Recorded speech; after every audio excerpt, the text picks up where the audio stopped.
Well, we're continuing to look at the ways in which we're being given examples and directions on how to express the purity of God's people and loving the neighbor. And some of them are unique to the historical setting of Israel in the wilderness and moving towards the promised land. Some of them are obviously very useful and relevant for today, but all of them help us to see God's concern for the purity and holiness of His people. And that continues as we look into the purity of relationships that we find being discussed in the latter part of Deuteronomy 23. And again, just taken by themselves, they can leave us with a feeling that they're unconnected, and in some ways they are. But each of them talks about that love in terms of relationships, and I want to just pick out a few of them to comment on. Deuteronomy 23:19 is perhaps particularly interesting for a historian because there the law says, "You shall not charge interest on loans to your brother, interest on money, interest on food, interest on anything that is lent for interest. You may charge a foreigner interest, but you may not charge your brother interest, that the Lord your God may bless you in all that you undertake in the land that you are entering to take possession of it." So here is a teaching, a clear teaching about interest, a teaching about interest that says how you treat your brother Israelite is to be different from the way in which you treat the foreigner. And whereas you can make money off the foreigner by charging interest, you may not make money off the brother by charging interest. And what that meant as Christianity became the dominant religion in the ancient Western world and on into the medieval world is that this law was taken over quite literally by the church. And the church said Christians could not charge interest to one another. Well, that very much complicated efforts at any kind of commerce or development of business, because very often to develop commerce you have to borrow money, and people aren't interested in lending you money most of the time if you're not willing to pay them some interest for that money. And so one of the ways that the medieval church got around this was they let the Jews charge interest because the Jews weren't brothers in the church. So that seemed to help things, except then, of course, the Christians resented that the Jews were charging them interest. And it contributed to the rise of anti-Semitism in the Middle Ages. So the poor Jews were sort of trapped into a role by the decision of the church, and then Christians were mad at them, really, for the decision of the church. And there was, through most of history, a profound irrationality to anti-Semitism. But even where it appeared to be somewhat rational, it was often not the fault of the Jews at all. And yet the church continued this teaching. Christians cannot charge interest to other Christians. And do you know, see, you should never listen to a professor because they always give you a test eventually. Do you know who was the first theologian in the history of the church to say that Christians may charge interest to one another? It was our friend John Calvin. John Calvin studied this passage and said, this passage is about life in the promised land. It's not life about God's people in all circumstances and all places. And Christians ought to be able to charge interest because it's just making a profit on money, the way you make a profit on any other commodity that you might sell. There's nothing wrong with making a profit as long as it's not an illegitimate profit. And so it was really amongst Calvinists for the first time in the history of the church that interest could be charged. And of course, the Catholics immediately said, well, you see, these Protestants claim to believe the Bible, but they don't really when it's inconvenient, because Deuteronomy 23 says clearly you can't charge interest. It is one of the great successes of John Calvin, he convinced everybody that they could charge interest. And so Calvinism has triumphed, you'll be glad to know, at least on this one small point. But it has led, you see, to all sorts of reflections about the nature of Calvinism. And so the great German sociologist Max Weber wrote a book, on Calvinism and the spirit of capitalism, arguing that Calvinism gave birth to capitalism. Well, I think Calvinism may get a little of the credit, not quite as much, and certainly not in the way that Weber argued. And now I'm getting way away from Deuteronomy, but it shows how these texts have a powerful life and influence not only Old Covenant people, but New Covenant people as well, and how we have to struggle to try to understand what they really mean.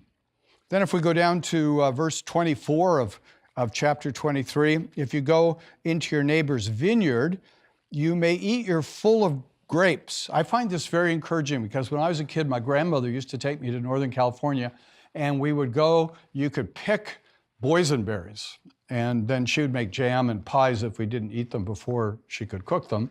And we always felt slightly guilty that we thought we were putting as many in our mouths as we were putting in the bag, and thought maybe we ought to be weighed going out just the way the bags were being weighed. But here it says it's okay.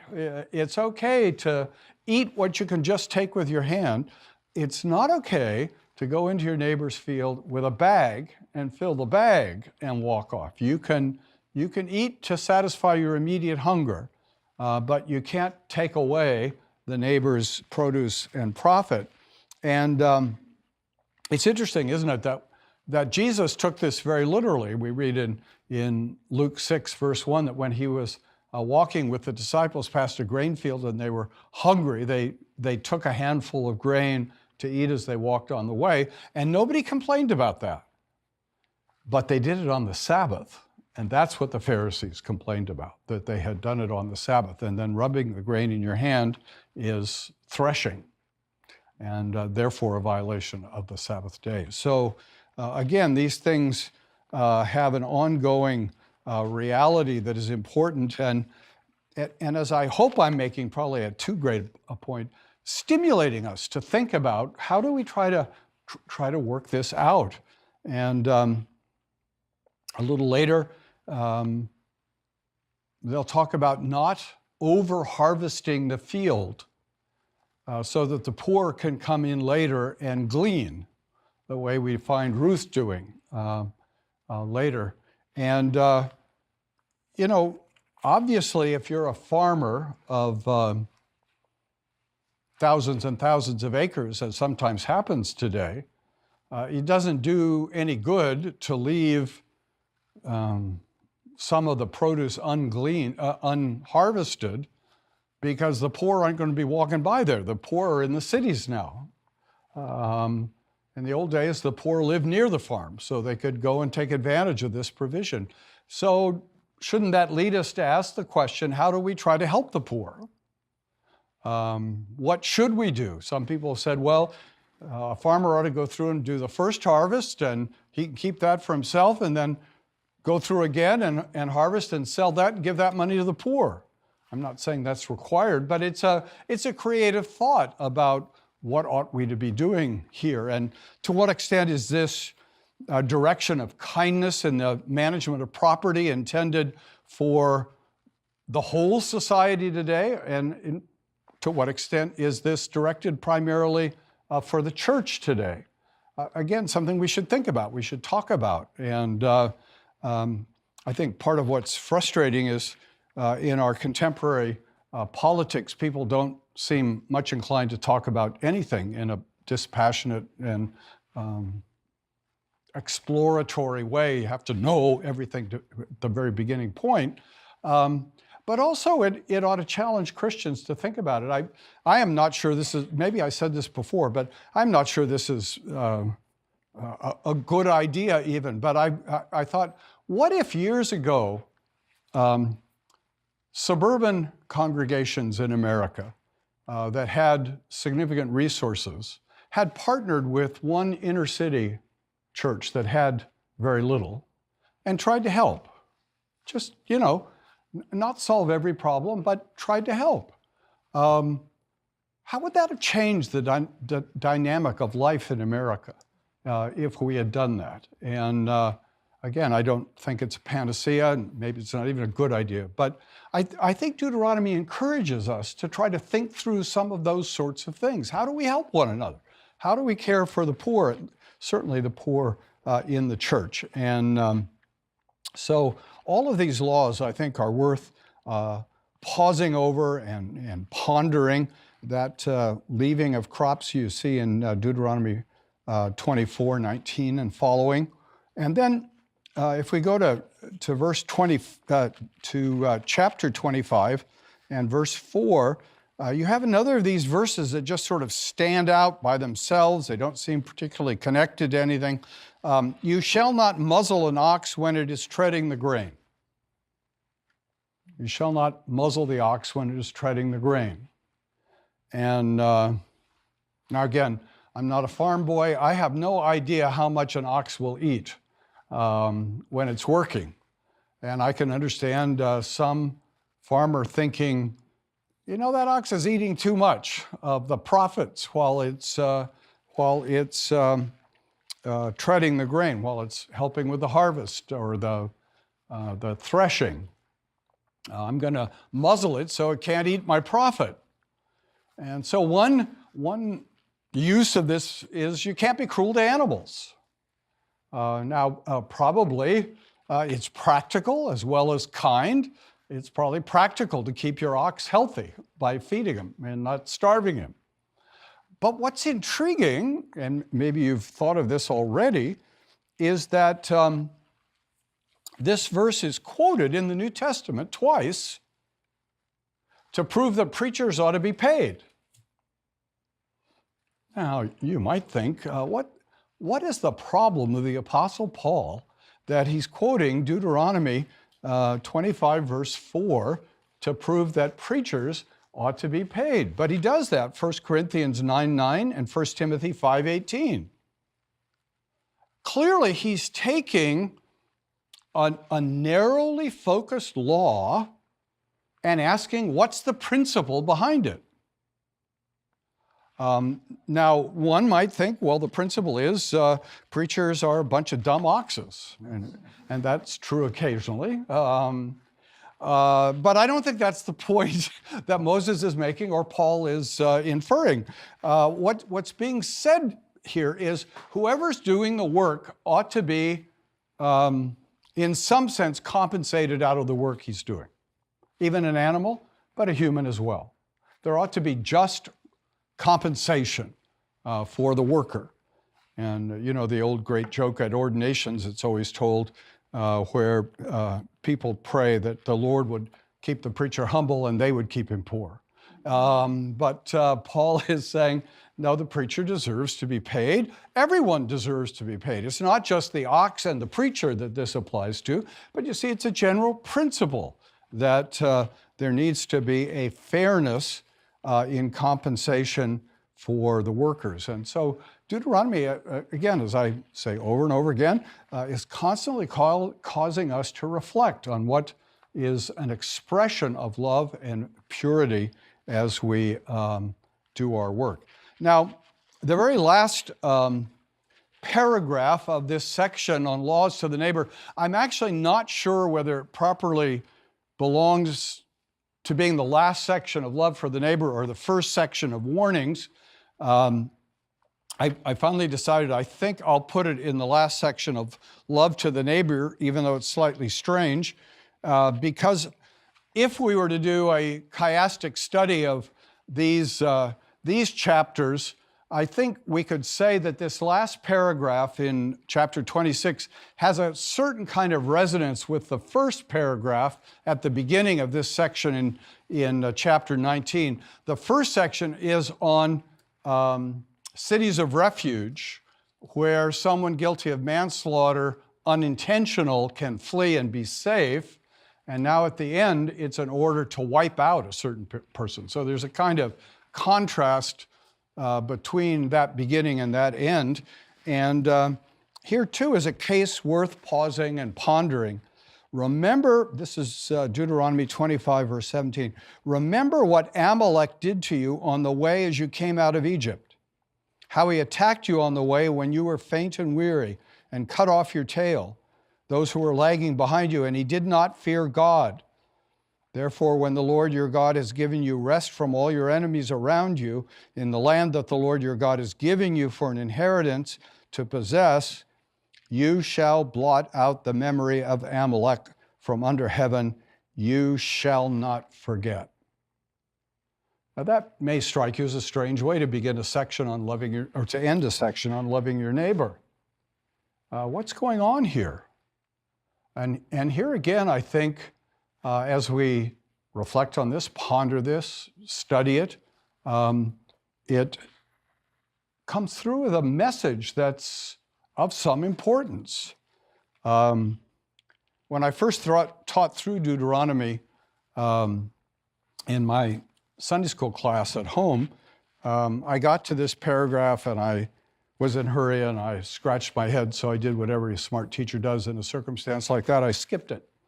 But I did come back later and gave some thought to it. And again, as a historian, it made me think of a comment attributed to Harry Emerson Fosdick, who in the early part of the 20th century was one of the leading liberal theologians. And he preached a famous sermon attacking the fundamentalists called "Shall the Fundamentalists Win?"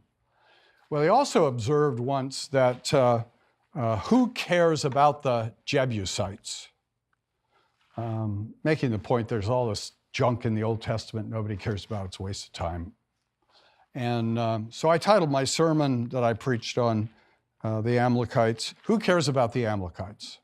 Should we care about the Amalekites? Who are they? Are they worth our time to think about? Why does Moses stick this in here? Well, I think we should care about the Amalekites. Not just because God cares about them, although that's always a good reason to care about things. Who are the Amalekites? Well, they feature in a very important moment in the history of the Old Testament. The Amalekites were the ones who led Moses to hold up his hands to pray for victory. You remember that great scene where God has said, I'll give you victory over your enemies, but you need to pray to me, Moses. And the battle went on so long that he couldn't stand anymore. He couldn't hold up his arms anymore, sort of the way I feel right now. And so Aaron and Hur came and helped him, held up his arms. Well, we remember that story, but maybe we don't always remember who the enemy was. Well, the enemy was the Amalekites. And Israel had left Egypt. Israel was in the wilderness. Israel was hungry and thirsty. Israel was discouraged. And in the midst of that struggle, the Amalekites are sneaking up from behind. They're not attacking from the front. They're not being brave. They're sneaking up from behind, and they're attacking stragglers in particular. And this obviously infuriates the Lord and infuriates him in his love for his people, his desire to protect his people. And so the Lord in Exodus 17, verse 14, declares this judgment: I will utterly blot out the memory of Amalek from under heaven. I think the Lord has succeeded in that. Most people have never heard of the Amalekites. And this is a judgment that God does not want Israel to forget. And we might say, well, you know, this is another of those problems, those moral problems in the Old Testament. Is this a loving God? Is this the way things really ought to go? Well, God has a purpose in his justice. He declares clearly they deserve this as a matter of justice. They have been unjust to his people. But God also shows us in his word that he is wise in insisting on this, because the Amalekites over and over and over again become a snare to the people of God, become an ongoing problem and temptation to the people of God. And so When we look at the book of Judges, we find that when Ehud fought against Eglon, king of Moab, who was helping Moab? It was the Amalekites. And when Gideon fought against Midian, who was helping Midian? It was the Amalekites. And then when we come to Saul, Saul fights, who does he fight? He fights the Amalekites at the order of God. And the Amalekites become a snare to Saul, because at the end of the battle, when the Lord has given Saul and Israel victory over the Amalekites, what does Saul do? He fails to carry out the judgment of God, and he spares King Agag. Maybe you remember the story of King Agag. When I started to do this study, I didn't remember that King Agag was king of the Amalekites. So it's the Amalekites again. It's Agag who is being spared. You know, kings don't like to kill kings because then some other king might kill them. And so if you're merciful to kings, kings might be merciful to you. But the Lord wanted the judgment carried out. And in one of the remarkable verses of the Old Testament, Samuel hacks Agag to pieces before the Lord. This is the judgment of God against the injustice of the Amalekites, but also against the threat, the ongoing threat that Amalek poses to Israel. And you remember what happens to Saul. Saul, at the end of his life, is defeated by the Philistines, and to avoid being captured, he tries to commit suicide, and he fails. And who kills him? An Amalekite. An Amalekite. So there's this reality that not only did Amalekites sin grievously against Israel, but the Amalekites have continued to be a snare against Israel. And at the very time in which Saul is dying and David is being raised up to fight the good fight, the Amalekites take off with some of David's wives and some of the other wives in Israel. And the Amalekites are still a burden, still a problem. And so we are told the story of how David pursues them, and David rescues those who had been captured. David despoils the Amalekites and puts an end to them and frees the prisoner and rewards the soldiers. He rewards the soldiers who went with him, and he rewards the soldiers who didn't go with him. The soldiers who fought were annoyed, but David said, all of God's people will profit from this victory. Now, what does that say? You see, that too is a picture of the triumph of our Christ. Our Christ triumphs over his enemies, he despoils his enemies, and he gives gifts to men.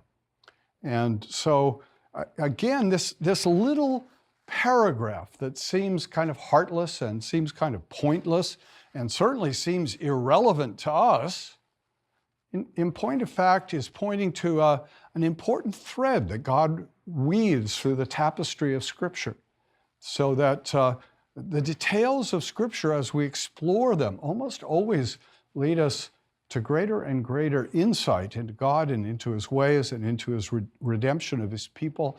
And we ought to care about the Amalekites. Maybe not a lot, but to somewhat, because what God says in his word is important and remains important to us to this day. So as we bring this to a close, we've looked at these laws to love the neighbor, laws of purity, laws of protection, laws of separation, and all of them to make his people holy before the world.